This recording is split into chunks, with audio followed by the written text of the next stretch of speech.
Praise the Lord, everyone. Brother Roop here. We are in the book of Acts, chapter 14, verse 25. And if you like these little videos, go ahead and subscribe, ring the bell. If you already a subscriber, thank you very much. I honored and privileged. Now, book of Acts, chapter 14, verse 25. Paul, Luke, Barnabas, and a few other of our heroes evangelized Cyprus, went to Asia Minor, went up to Asia Minor to the central part. Paul got stoned by some jealous rabbis and their followers. And after showing himself again, he wasn't killed, but kind of like knocked out. And he showed himself, and he started all the churches he started along the way. He went back to continue to teach them and raise up elders in those churches to look after those band of followers that he started, all these little towns. And now he's coming back to the seashore. I was reading verse 25. It says, and when they had preached the word in Perga, they went down to Attalia. Kind of a short little verse, but there's a lot in there. If you're really looking, there's a really lot in there. It's a very interesting verse.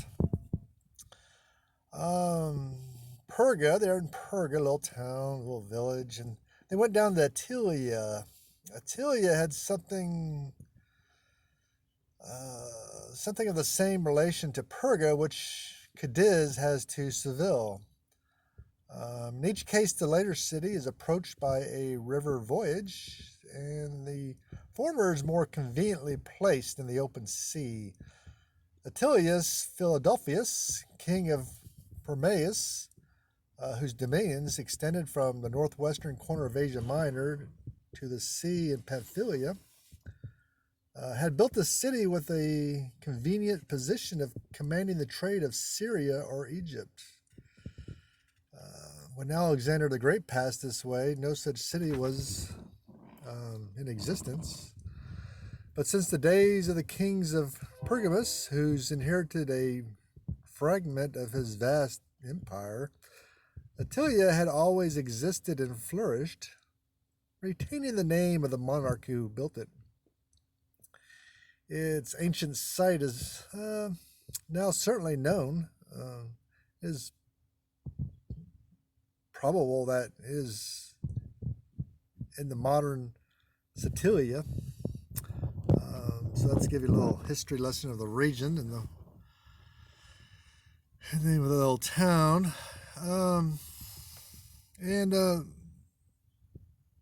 It says they preached the word in Perga. The word in Perga. Now we look at the Aramaic, the original language, and what this is written in. It doesn't say the word. They preached the word in Perga. They said they preached the instructions of Master Yahweh.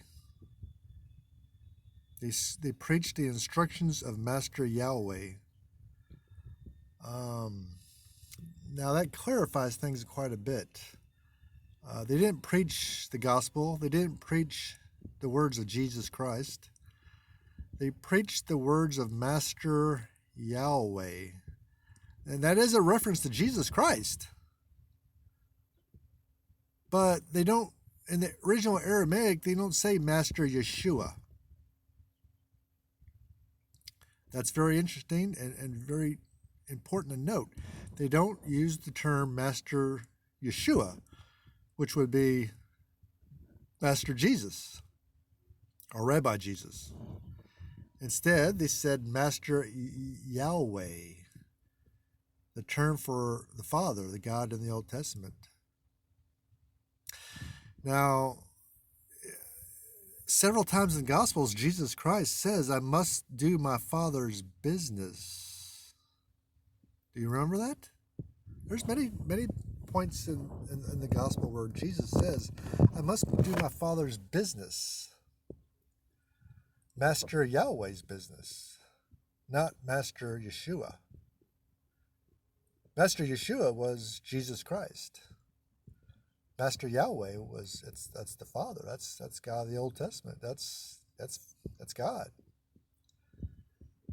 And that's because Jesus Christ had the body of a man provided by Mary, his mother, but yet his spirit was provided by Yahweh. He had Yahweh's spirit in him, God himself. Jesus was God himself in the flesh. This verse here proves that, as do many verses, if you read it in the original Aramaic. That's why this verse is one of my favorites. And even though it's small, most Christians just kind of read over it really quick and not think about it. You get your shovel out and you start digging into this verse, you come up with all kinds of goodies. All kinds of treasure is unearthed. Oh, yeah, this is a great verse. Great verse. Don't take my word for it. Look into it yourself. Investigate yourself. Anyway, God bless you. Brother Roop out.